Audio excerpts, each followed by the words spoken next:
নমস্কার, তোমাদের সবাইকে আমাদের চ্যানেলে স্বাগত জানিয়ে আজকের ক্লাসটি শুরু করছি। আজকে আমরা পঞ্চম শ্রেণীর সেকেন্ড সেমিস্টার এক্সাম 2024 সালের রায়মার্টিন প্রশ্ন বিচিত্রা থেকে বাংলা বিষয়ে মডেল কোশ্চেন নাম্বার যে 5 নাম্বার সেটটি আছে আজকে তারই সমাধান করে দেব।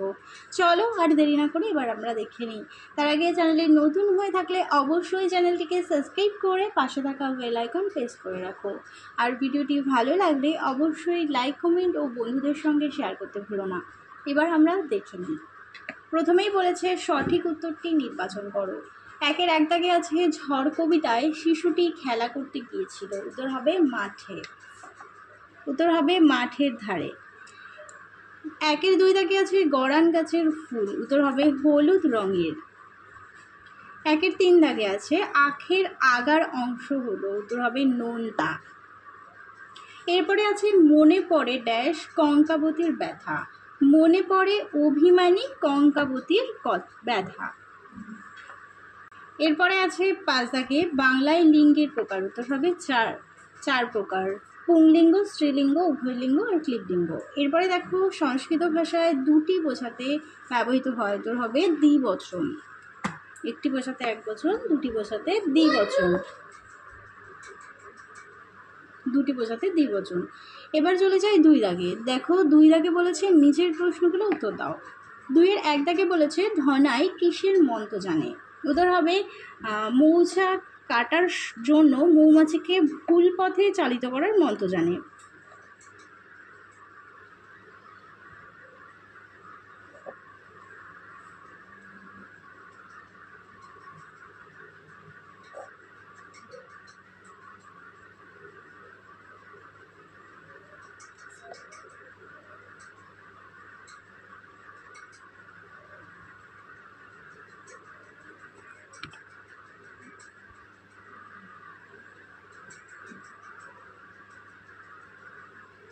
পরের প্রশ্ন দেখো।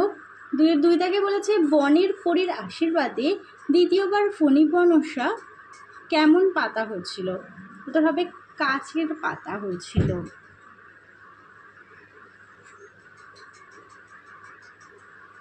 পরের প্রশ্ন শিয়ালকে ঠকাতে আখ চাষের সময় কুমির কি ফন্দি এঁটেছিল। যে সে আখের আগা নেবে। প্রশ্ন পালিয়ে গেল অনেক দূরে, কে পালিয়ে গেল। উত্তর হবে ঝড় অনেক দূরে পালিয়ে গেল। পরের প্রশ্ন নানা রকম রঙিন মাছ তুমি কোথায় দেখেছো। এটির উত্তর হবে অ্যাকোয়ারিয়ামে।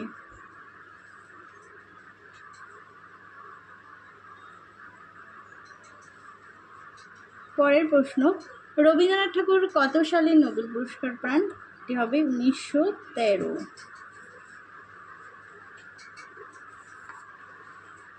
চলো এবার 3 নম্বর দেখে নিই।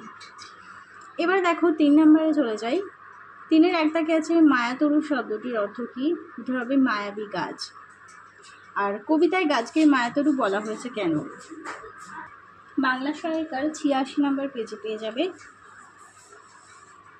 মায়াতরু শব্দটির অর্থ মায়াবী গাছ। কবি একটি নির্দিষ্ট গাছকে দিনের বিভিন্ন সময়ে বিভিন্ন রূপে দেখেন। গাছটিকে কখনো ভূত, কখনো রাগে ঘাড় ফোলা ভালুক, কখনো হীরের মাছের তৈরি মুকুট, আবার কখনো রূপালী ঝালক বলে কবি মনে করেন। তাই কবিতায় গাছটিকে মায়াতরু বলা হয়েছে। পরের প্রশ্ন দেখো সেদিনও কি এমনিতর মেঘের ঘন ঘটা কোন দিনের কথা বলা হয়েছে আর সেই দিনের প্রকৃতির বর্ণন দাও। এর উত্তরটি তোমরা 101 নং পেজে পেয়ে যাবে। দেখো রবীন্দ্রনাথ ঠাকুরের বৃষ্টি পড়ে টাপুর টুপুর কবিতায় উদ্ধৃত অংশে শিব ঠাকুরের বিয়ের কথা বলা হয়েছে। শিব ঠাকুরের বিয়ের দিন প্রবল বৃষ্টি হয়েছিল, বান এসেছিল নদীতে। সেই দিনও আকাশে ছিল মেঘের ঘন ঘটা। সেই দিনও মাঝে মাঝে বিদ্যুৎ চমকাচ্ছিল। পরের প্রশ্ন দেখো 3 দাগে আছে বৃষ্টি কিভাবে প্রকৃতিকে বাঁচায়। দেখো 64 নম্বর পেজে।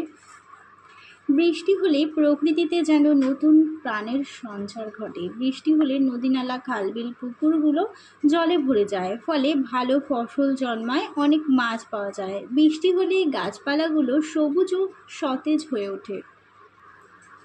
এবার দেখো 3-4 দাগে আছে মধুর চা খুঁজে পাওয়ার পন্থাটি কি। এটি তোমরা বাংলা সহায়িকার 79 নম্বর পেজে পাবে। মধুর চা খুঁজে পাওয়ার পন্থা বা উপায়টি হলো মৌমাছির ফুল থেকে মধু নিয়ে যেদিকে ছুটে চলে তার পিছু পিছু যাওয়া। মৌমাছি মধু নিয়ে মৌচাকেই সঞ্চিত করে বলে ফুলের মধু সংগ্রহ করা মৌমাছিকে অনুসরণ করলেই মধুর চা খুঁজে পাওয়া যায়। এবার চলে যাই 4 দাগে, বলেছে প্রদত্ত শব্দগুলির লিঙ্গ পরিবর্তন করো। প্রথমেই 4-এর 1 দাগে আছে প্রথম হবে প্রথমা, পাঠক হবে পাঠিকা,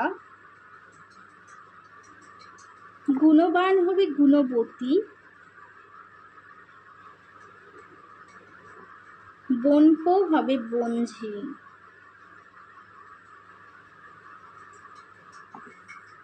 এবার দেখো বলেছে প্রদত্ত শব্দগুলোর কোনটি কোন বচন লিখো। আমি, এটা হলো এক বচন। আর শিশুরা মানে এখানে অনেকগুলো শিশুকে বোঝাচ্ছে, তাই এটা হবে বহু বচন। এবার দেখো চলে যায় 6 দাগে, বলেছে দেখো একটি চিঠি আছে, দুটি চিঠি আছে এখানে। বলেছে দ্বিতীয় পর্যায়ক্রমিক মূল্যায়নের প্রস্তুতি কেমন হয়েছে তা জানিয়ে মামাকে চিঠি লেখো। আর অথবা দিয়ে আরেকটি আছে গরমের ছুটি কেমন কাটালে তা জানিয়ে দিদিকে চিঠি লেখো। আমাদেরকে এই ধরনের একটি চিঠি আগের সেটে দেখিয়েছিলাম, সেটা হচ্ছে বন্ধুর কাছে। এটা হচ্ছে দিদির কাছে চিঠি, সেটা ছিল বন্ধুর কাছে। গরমের ছুটি কেমন কেটেছে সেটা জানিয়ে বন্ধুর কাছে চিঠি। তোমরা যদি আগের চিঠিটা কেউ দেখে থাকো তাহলে তোমরা এই চিঠিটাও পারবে। আর এখানে দেখো আরেকটি আছে দ্বিতীয় পর্যায়ক্রমিক মূল্যায়নের প্রস্তুতি কেমন হয়েছে তা জানিয়ে মামাকে চিঠি। এই চিঠিটা তোমাদের নতুন, তো এই চিঠিটা দেখিয়ে দিচ্ছি, এবার দেখে নিই।